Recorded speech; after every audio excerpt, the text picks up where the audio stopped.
Sankt-Peterburgdan O'zbekistonga bir deganga uchib kelishimni yana bir sababi qizlarimni bandchechalarini toqib o'zim maktabga olib borgim keldi va mana shu niyatimni o'ylab ham o'tirmay amalga oshirdim. Qizlarimga-ku hamma aytganimni qildira olaman, lekin mana bu erkatoyga umuman ham aytganini qildirib bo'lmaydi. Katta kamazlan ko'tarib sadikka qarab yo'l oldi. Katta qizimni sochi uzun bo'lganligi uchun bir deganga bitta nevdimka uchun mojaro janjal yig'i bo'lib qolsa bo'ladimi? Bir balo qilib ko'ndirib sochlarini taxlab maktabga ham yetib oldik. Katta qizim tuzilishi ham, xarakteri ham, o'rligi ham, yaxshi va yomon tomonlari, fazilatlari ham xuddi o'zim deb charchamayman. Nimagaki hozir ham ko'rishlaringiz mumkin, shu joyida turib ham sinfdoshlarini upravlять qilib turibdi.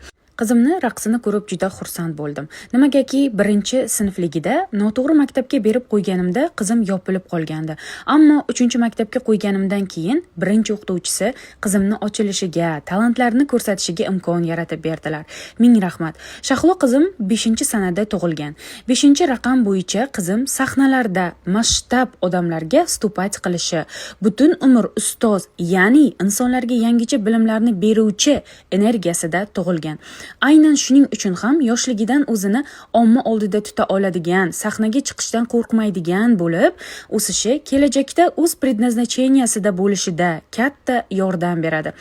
Mani farzandlarim o'z qalb kasblarini topish uchun yillarni bekorga sarflashmaydi.